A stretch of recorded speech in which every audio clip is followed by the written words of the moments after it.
Pueden tomar asiento, mis hermanos. Hoy vamos a ver el domingo 25. ¿Alguien sabe cuál es el tema que nos trae el catecismo? Los sacramentos. ¿Ok? Y hemos estado viendo en la providencia de Dios la importancia de ser miembros de una iglesia y qué es o cuáles son los requisitos para ser miembros de una iglesia. ¿Alguien lo recuerda rápidamente? ¿Cuáles son los requisitos para ser miembros de una iglesia reformada? Nacer de nuevo, importantísimo. Segundo,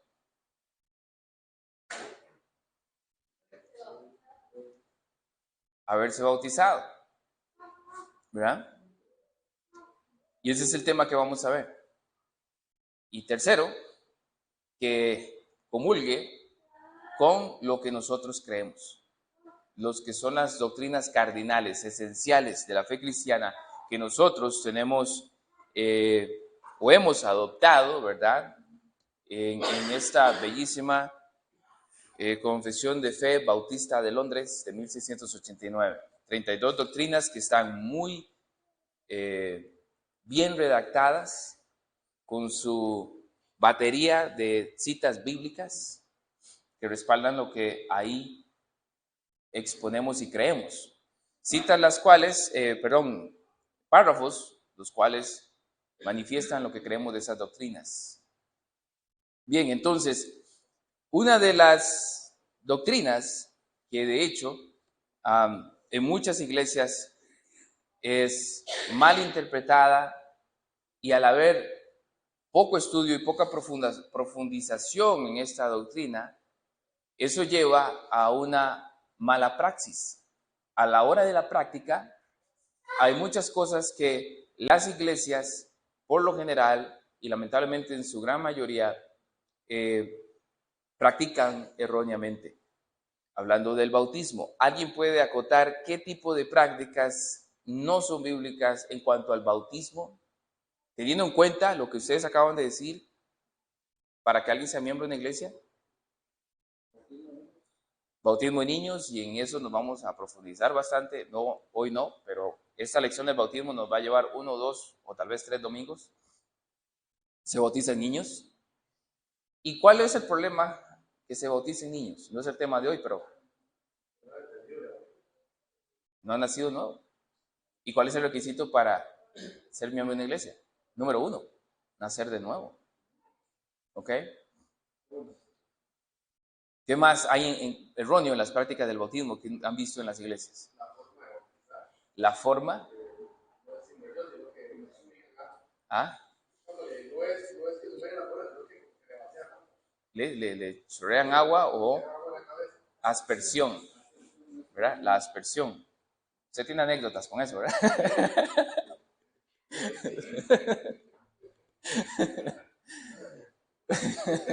Gloria a Dios que el Señor le... No. Peor. Algo peor, hermano. Sí, ahí luego él lo cuenta. Ahí se lo dejo de anécdota para que compartan el carro con el hermano. ¿Qué más?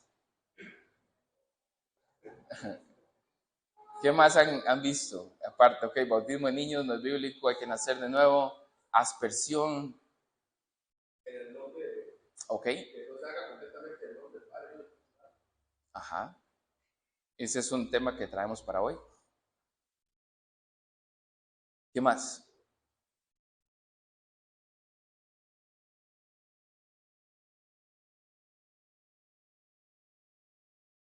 Yo creo que uno de los asuntos tal vez que se dan es que se hace por emoción y son muy precipitados al hacerlo. Es decir, alguien hizo una oración, entonces usted ya es cristiano, entonces le dan un cursito de bautismo, ¿verdad? Muy por encimita, muy light, y luego lo bautizan, ¿verdad? Sí. Entonces, esas son una de las cosas que la iglesia moderna también practica. Muy rápidamente bautizan a alguien. Si recuerdan algo más en el camino, lo pueden traer acotación. Empecemos hoy, mis hermanos, por preguntas básicas. Muy bien, hoy no traemos citas ahí, así que abran sus Biblias, por favor, porque vamos a estar navegando en sus Biblias. Tengan las listas. Número 1, empecemos por el significado. Siempre cuando se da una clase de algún tema, siempre la base es el significado del tema que se va a hablar. Por ahí se empieza, ¿verdad? Vayamos a Mateo 28, una cita muy popular.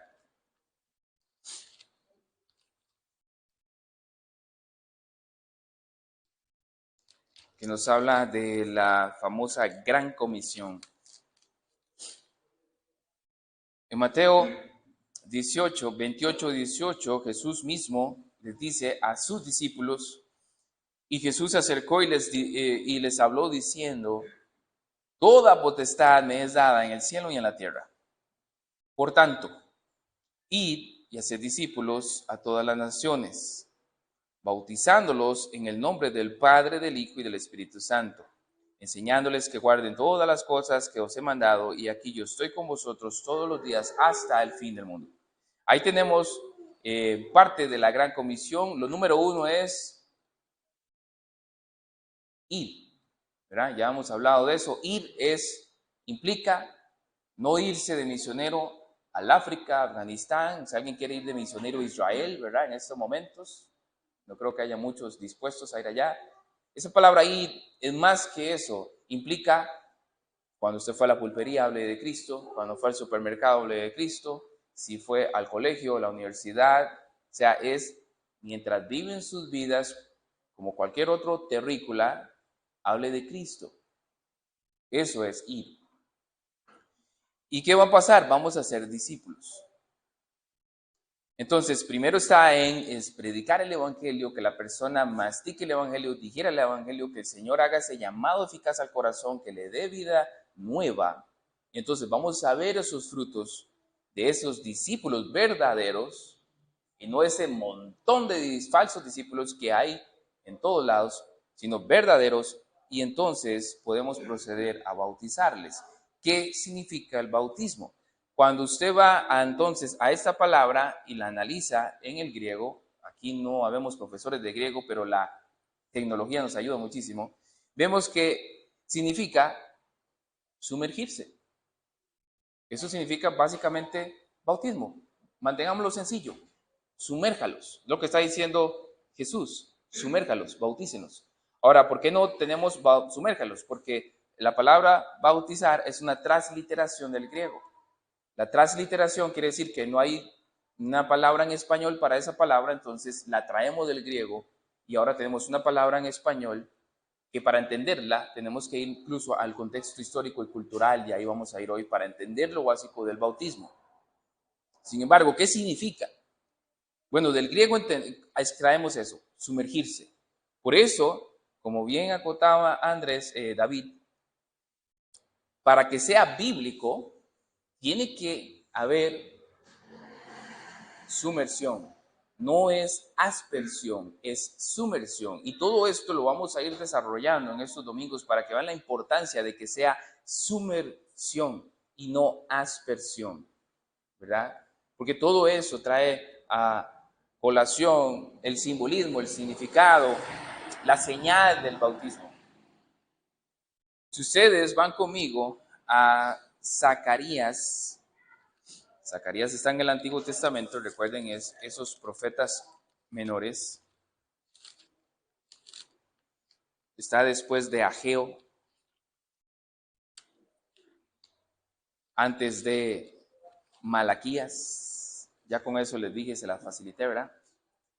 Antes de Malaquías, el último libro del Antiguo Testamento. Este es el penúltimo, según el Nuevo Testamento que tenemos nosotros.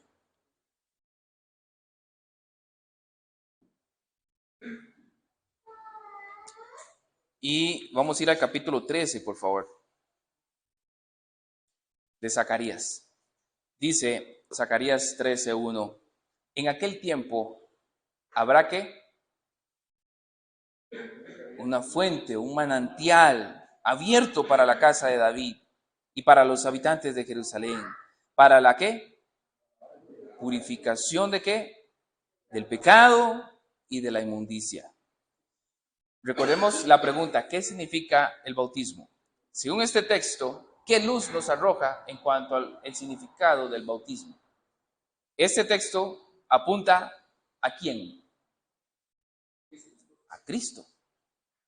Y lo ejemplifica, ¿verdad? ¿En qué? En aguas. Él es el manantial. Él es el manantial abierto. Él es el manantial abierto para que con esa agua puedan ser nuestros pecados purificados, puedan ser nuestros pecados limpiados, ¿verdad?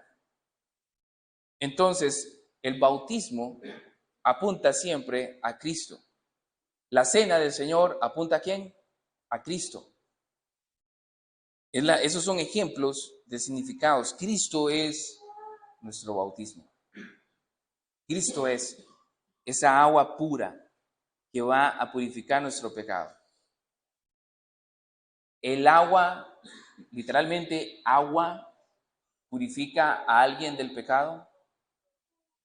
Cuando alguien es sumergido en esa agua, ¿verdad? Que por lo general es fría, ¿le quita a las personas el pecado? ¿No? ¿Quita ese pecado original? Según los papistas, no quita nada de eso, ¿verdad? Y está hablando el profeta Zacarías que Cristo sí es el agua espiritual que sí nos va a lavar a nosotros de nuestra inmundicia y de nuestro pecado. Él es el agua pura. Él es el manantial prometido. ¿Ok? Eso es como un ejemplo de a lo que se apunta y significa el bautismo. Otro ejemplo es el lavacro. No vamos a ir a Éxodo 38:8, porque para entender el lavacro no solamente nos basta una cita. Todos recuerdan el lavacro, ¿sí? ¿Quién puede decirnos del lavacro? ¿Dónde? Lavacro o abacro. ¿Ah? ¿Cuál es el de contar? El lavacro. Sí, con L. Sí, con L, lavacro. ¿Verdad? Sí, lavacro. ¿A dónde estaba? ¿Ah? En el lugar santo. En el atrio. En el atrio. ¿Por qué estaba? ¿Y qué es el atrio? ¿Una parte de qué? Del tabernáculo o del templo. ¿Y qué había en el tabernáculo o en el templo? ¿La presencia de quién, principalmente? La Shekinah de Dios, la presencia de Dios prometida. Pero para entrar a esa presencia, ¿quiénes podían entrar únicamente? ¿Y qué tenía que hacer el sacerdote en el atrio para poder entrar? Purificarse. ¿En dónde? En el lavacro. El lavacro, ¿verdad? Era como un tazón grande. ¿Alguien recuerda el material? Ajá, de cobre o de bronce. ¿Y qué hacía? ¿Por qué tenía que ser de cobre o de bronce? Les doy una pista. Las mujeres usaban el bronce todo el tiempo. ¿Ah? Para maquillarse y todo eso. El bronce funcionaba a ellos de espejo. Para entonces poder ver ¿qué? Su suciedad y lavarse ahí mismo. ¿Ok? El lavacro. Ajá. ¿Ok? No, yo no sé.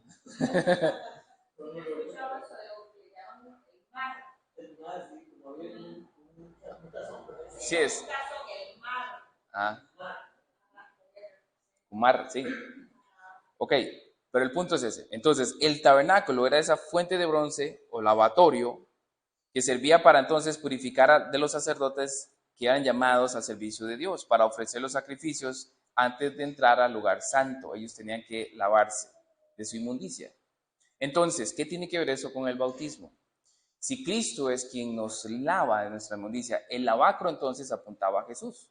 Jesús es esa agua que limpiaba, ¿a quién? Al sacerdote. Jesús es nuestra agua que nos limpia a nosotros. Entonces, cuando entramos al bautismo, estamos expresando de manera externa algo que pasó de manera interna. Yo estoy manifestando que Cristo me perdonó mis pecados. Y también muchas cosas más que vamos a ir desarrollando poco a poco, pero esa es una. Bautismo entonces quiere decir sumergirse, ¿verdad? Con un propósito. ¿De qué modo debe ser correcto el bautismo? Inmersión o aspersión, inmersión. ¿Cuándo se comenzó esa práctica cristiana? Ahorita estamos poniendo las bases para el bautismo, para luego ir profundizando más. ¿Cuándo se comenzó esta práctica cristiana? Resulta que, en Juan, ¿Juan qué? Tenemos varios Juan en la Biblia, ¿cuál de todos? Juan el Bautista, muy bien. Para llevarlos al contexto, Dios en su soberanía ha usado las culturas para enseñarle cosas y prácticas con significados espirituales a Israel. Me explico. La circuncisión no fue algo que solo Israel practicó. Antes de que Israel lo practicara, otras naciones lo hacían, ¿verdad? Por diferentes razones, tal vez motivos religiosos o tal vez por los mismos motivos de salud, ¿verdad? E higiene. ¿Ok? ¿Ok? ¿Verdad? Claro. Entonces imagínense en el desierto, eso era algo higiénico, ¿verdad? Que valía la pena hacérselo a los niños. Cuando Dios le da a Abraham la circuncisión, le da el significado y era una señal del pacto. Ahora, no era para que ellos pensaran en higiene o cosas de esas, no, era ella asociado con el pacto y la promesa que Dios había dado a Abraham acerca de su simiente y en que en él iban a ser benditas todas las naciones de la tierra.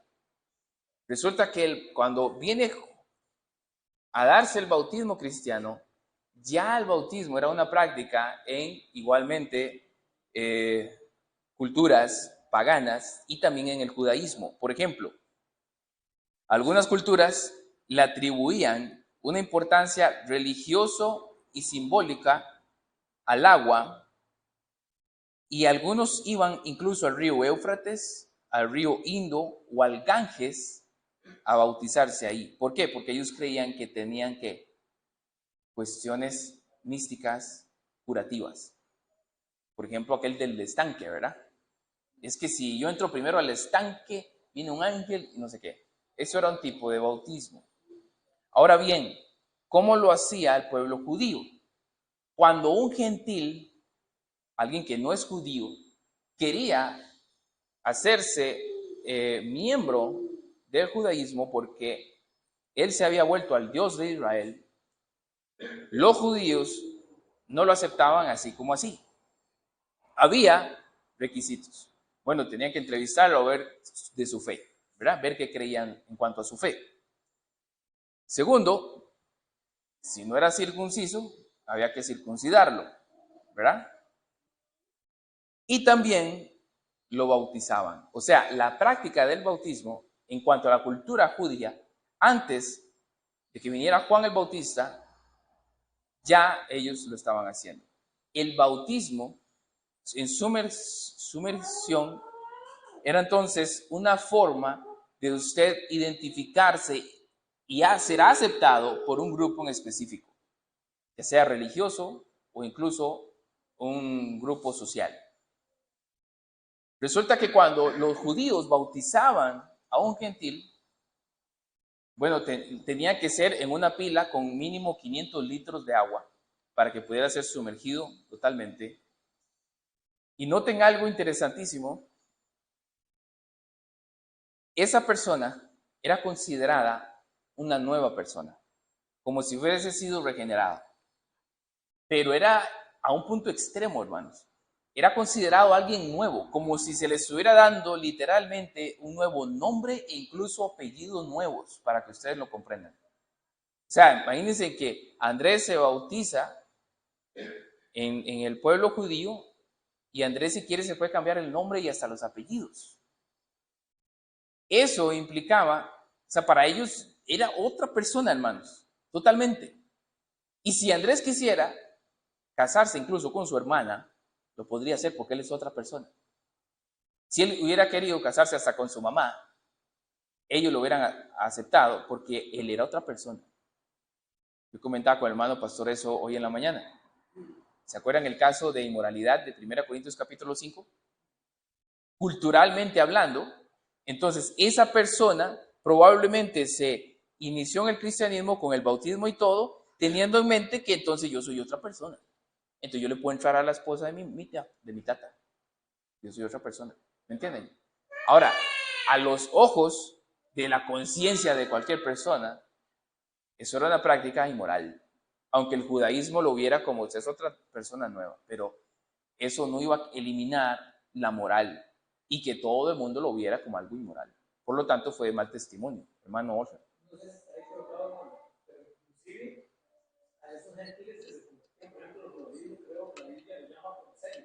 Prosélitos. Ah, correcto.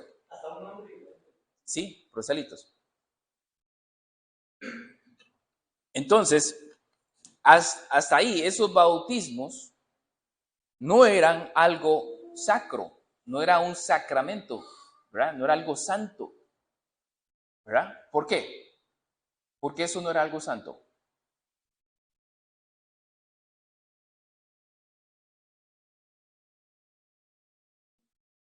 Porque esos bautismos no eran algo santo, no tenían relevancia para Dios.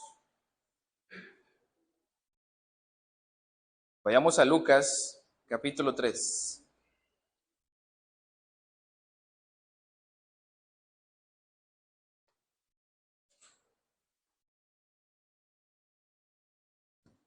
Lucas capítulo 3.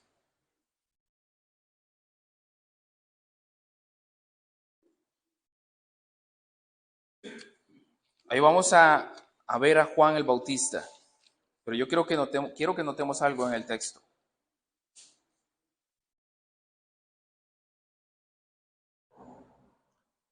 Dice el verso 2. Y siendo sumos sacerdotes Anás y Caifás, vino palabra de Dios a Juan, hijo de Zacarías, en el desierto. Y él fue por toda la región contigua al Jordán, predicando el bautismo del arrepentimiento para perdón de pecados. Según ese texto, ¿qué hace que el bautismo de Juan sí sea algo entonces santo, relevante para Dios? Ya eso sí sea un sacramento. Según esos textos que acabamos de ver.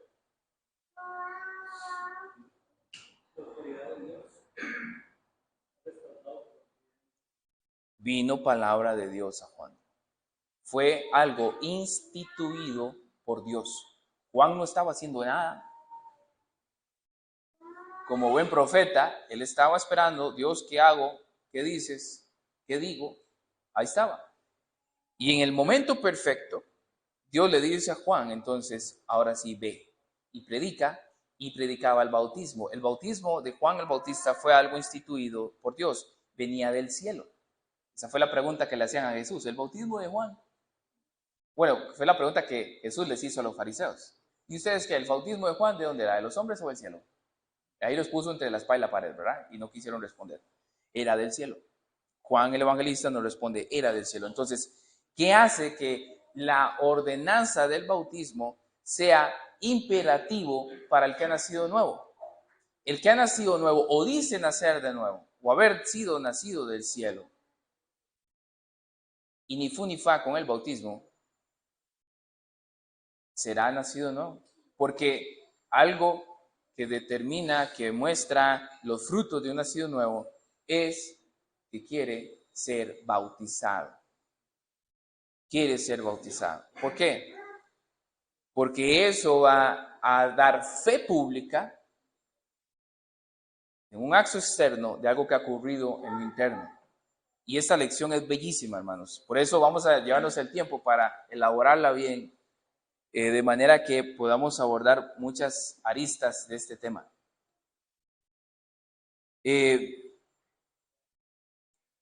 ¿Quiénes entonces se deben bautizar? ¿Me pasas, por favor, la... Ah, bueno, no, aquí tengo la confesión de fe. Qué bendición. ¿Tiene la confesión de fe? Sí. Aquí la confesión de fe me ahorró mucho el trabajo, hermanos. Digo yo, ¿para qué me voy a complicar? Si aquí está. ¿Quién se debe bautizar? ¿Y qué es lo que creemos nosotros en cuanto al bautismo? En nuestra confesión de fe, lo que nosotros creemos en cuanto a esta doctrina, vamos a ir ahí a la página 41 y vamos a leer de la doctrina del bautismo el párrafo 2.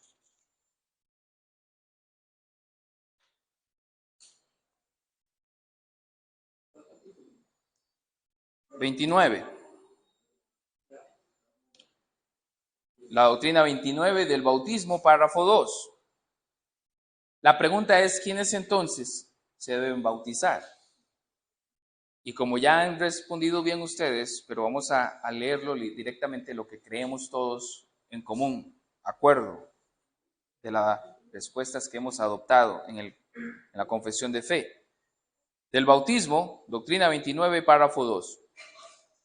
La pregunta es, ¿quiénes deben bautizarse? Los que realmente profesan ¿qué? Arrepentimiento para con Dios y fe en nuestro Señor Jesucristo y obediencia a Él. Son los únicos adecuados para recibir esta ordenanza. Leo otra vez. Los que realmente profesan arrepentimiento para con Dios y fe en nuestro Señor Jesucristo y obediencia a Él, son los únicos adecuados para recibir esta ordenanza. Entonces no es solamente el que dice, yo creo en Jesús, porque todo el mundo dice creer en Jesús. Pero es que yo hice una oración de fe y la mayoría de evangélicos han hecho una oración de fe. Algunos por misericordia de Dios han sido salvos, salvados por Él, otros no. A pesar de que se les presentó un evangelio incorrecto. Y esa es la misericordia de Dios.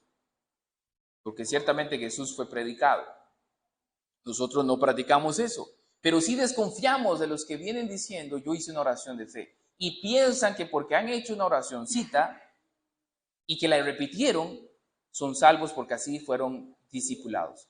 Entonces, el punto aquí es que realmente profesan arrepentimiento para con Dios. ¿Cómo podemos ver como hombres que alguien se ha arrepentido en su corazón? ¿Ah? Hay cambio. ¿Qué tipo de cambios? Cambia mente, por lo tanto hay un cambio de conducta, hay un cambio. No es únicamente que cambien de religión. Yo conozco personas que empiezan a masticar la fe y empiezan a darse cuenta de la idolatría del Salmo 115, dicen, pero esto, ¿y yo, qué me pasa? Y empiezan a darse cuenta de muchas cosas que están mal, que se le han enseñado mal, y está bien, y gloria a Dios por eso, eso es parte de... Y yo conozco personas que se han dado cuenta de eso y pasan de una religión a otra, pero siguen teniendo un vocabulario sucio, siguen estando atados a otros pecados. Entonces, no hay una verdadera conversión, no hay un verdadero arrepentimiento. Hermano Olger. No sé si voy a adaptar a pero esto que estás diciendo es bonito porque nosotros, por ejemplo, bautistas reformados y todos los reformados protestantes, creemos en el pedobautismo. Pero, por ejemplo, los presbiterianos, Sí. a mí me gusta mucho la doctrina presbiteriana en muchas cosas. Claro. Son actuales. Sí, claro. En la cuestión del pedobautismo. Porque para ellos el bautismo es una señal de que los niños están incorporados a la promesa de Abraham. Es decir, que los niños deben de ser incorporados a la iglesia no para salvación, deben de ser bautizados, porque desde el antiguo pacto ellos fueron incluidos, ¿de acuerdo? En el pasado. Entonces, por eso ellos creen en el bautismo, porque dicen que ellos tienen derecho a estar en el propio de Dios, los niños, pero que no usan el sacramento para salvación, no lo usan para salvación. Entonces, qué bronca, yo no entiendo, porque que yo sepa, los bautistas no se bautizan cuando están grandes también, no, sería como la bautista.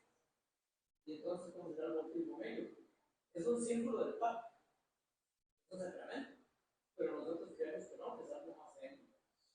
Y son dos los sacramentos. Sí. Y el bautismo, y la verdadera señal del nuevo pacto es la circuncisión del corazón. Sí. Le digo que sí porque estoy de acuerdo con lo que dice y sí porque se adelantó. Porque, sí, pero eso queda para el próximo domingo, pero ya nos hizo un antesala, hermano pastor. Sí, sí. Los presbiterianos creen que sus hijos son descendientes de Abraham, son hijos de Dios, hasta que no demuestren lo contrario. Por eso lo bautizan. Al pasar de los años, ya entra en su rebeldía, entonces ya dicen, no, este ya demostró que no. Es extraño, nosotros todo lo contrario.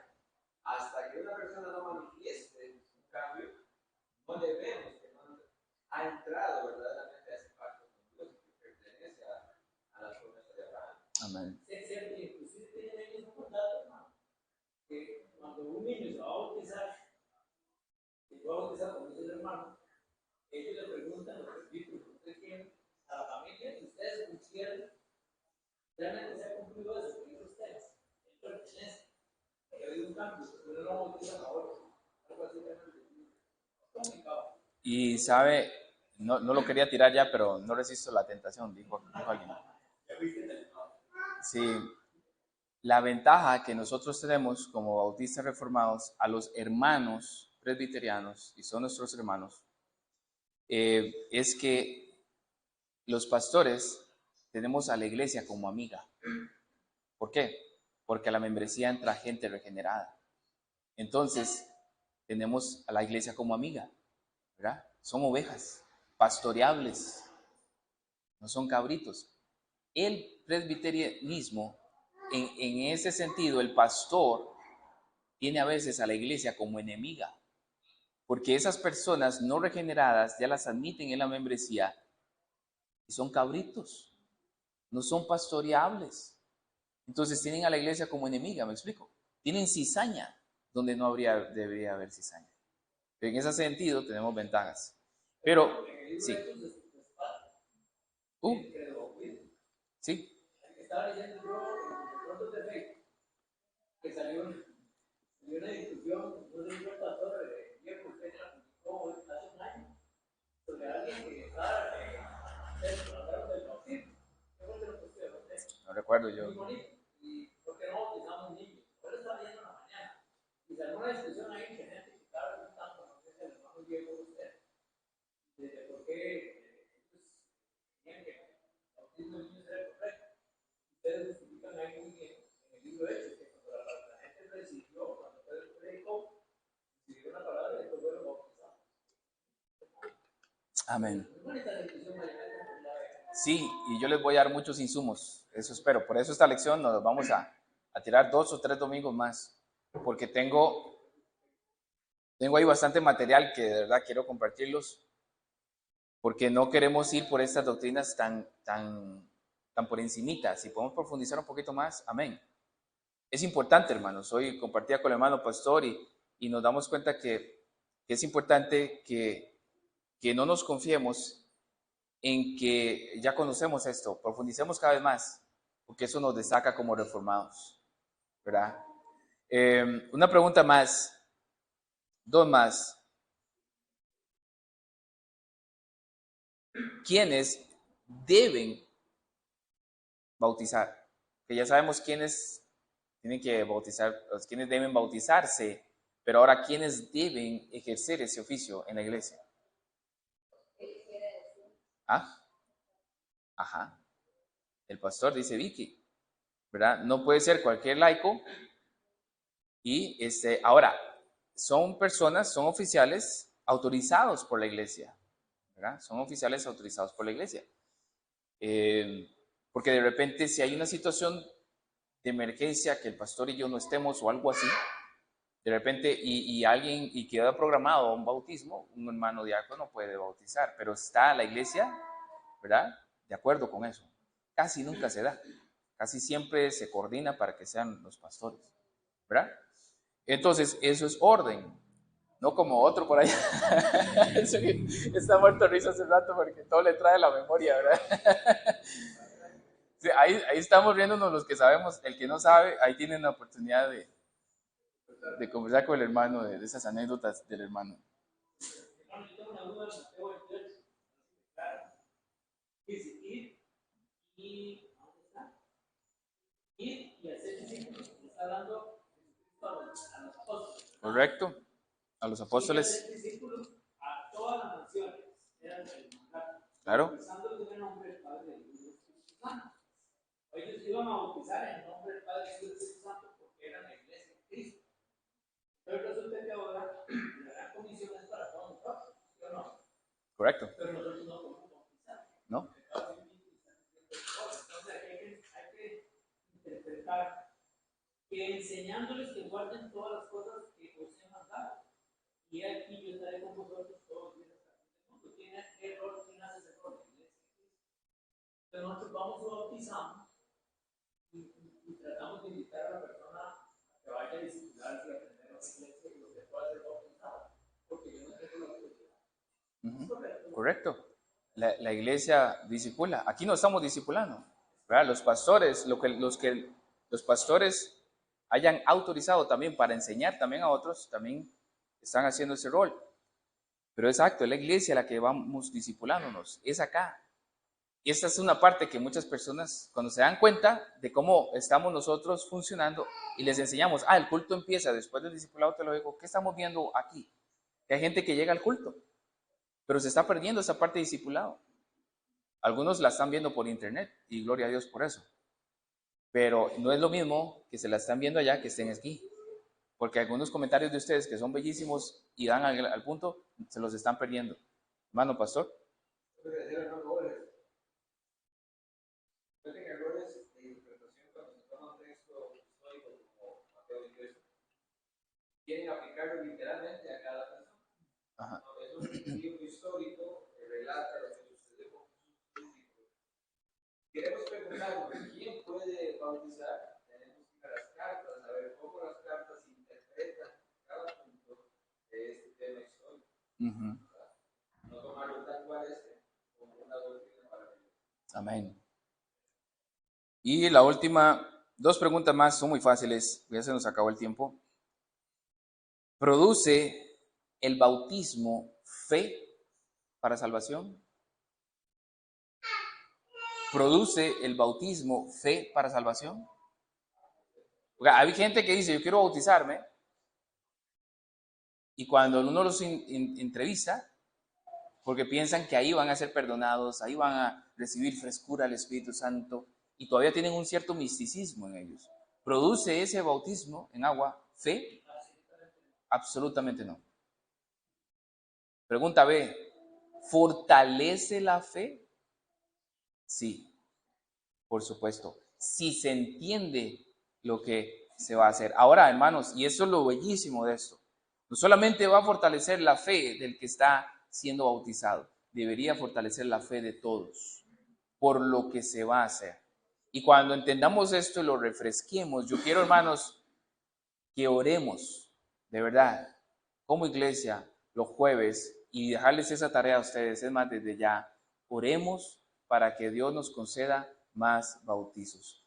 No por jactancia, estamos creciendo, gloria a Dios, no, gloria a Dios por eso, pero para ver en vivo todo lo que esto significa y simboliza, y para que eso también, como medio de gracia que lo es, fortalezca nuestra fe, conforme a lo que vamos a ir viendo en estos domingos. Ahora bien, ¿en nombre de quién debe bautizarse los creyentes? El texto lo dice en Mateo 28. En el nombre del Padre, del Hijo y del Espíritu Santo. Algunos dicen, no, eso está mal, solo tiene que ser en el nombre de Jesús, porque eso es lo que hacía la diferencia en el tiempo de los judíos y el Nuevo Testamento, por lo tanto debe ser en el nombre de Jesús. Nosotros diferimos en nombre del Padre, del Hijo y del Espíritu Santo. ¿Por qué? Porque la persona, al venir a la fe verdadera, a la fe salvífica, a la fe en nuestro Señor Jesucristo, por esa fe, por el sacrificio vicario de Cristo, ahora estamos en una relación correcta con el Padre, con el Espíritu y con el Hijo. Cristo fue a la cruz para ponernos a nosotros en una relación correcta con Él, con el Espíritu Santo y con el Padre, con las tres personas de la Trinidad. Gracias al sacrificio de Jesús, estamos en una relación correcta con los tres. Por lo tanto, somos bautizados en los tres, en el nombre del Padre, del Hijo y del Espíritu Santo. Y los tres son uno, una misma esencia. Hermanos, sería importante aclarar, porque en otros pasajes, entonces otros pasajes que hay que se bautiza en el nombre de Jesucristo solamente. Y en Mateo 28, en el nombre del Padre, del Hijo y del Espíritu Santo. El hermano Diego, creo que se lo había enseñado, si mal no recuerdo, en el corrijo, que se decía que en ese contexto, no recuerdo el versículo, se bautizaba en el nombre de Jesucristo porque había que demostrarlo. ¿Quién eran los judíos? Alguien que se le estaba dando la importancia de Cristo, para que ellos entendieran, porque el judaísmo pretendía que se decía que se bautizaban en ese nombre, pero aquí ya se está hablando para todos, para todo el mundo. No sé si eso es correcto. Porque es que en uno se dice el nombre de Jesucristo y otro el nombre del Padre. El párrafo 3 de la doctrina del bautismo, en la confesión de fe, dice: el elemento exterior que debe usarse en esta ordenanza es el agua, en la cual ha de ser bautizada la persona, en el nombre del Padre, del Hijo y del Espíritu Santo. Y de hecho, la cita que nos da, que apoya esto que creemos y ejecutamos, practicamos, en Mateo 28, 18 al 20. ¿Ok? Las citas más claras, las que nos dan más luz, son las que deben reinar sobre aquellas no tan claras. Sencillo, es una regla de la hermenéutica. Y si Jesús dijo acá que se bautiza en nombre del Padre, el Hijo y el Espíritu Santo, se bautiza en nombre del Padre, el Hijo y el Espíritu Santo. La razón principal, estamos en relación correcta con los tres. Entonces, cuando alguien se bautiza y escucha en el nombre del Padre, el Hijo y el Espíritu Santo, debería salir súper gozoso. Y todos nosotros nos gozamos. ¿Por qué? Porque nosotros estamos en una relación correcta con los tres por la obra redentora y vicaria de Cristo Jesús. Y hermano, ahí están los pasajes. Bueno, aunque en ese punto tenemos el Mateo 28, 18 al 20.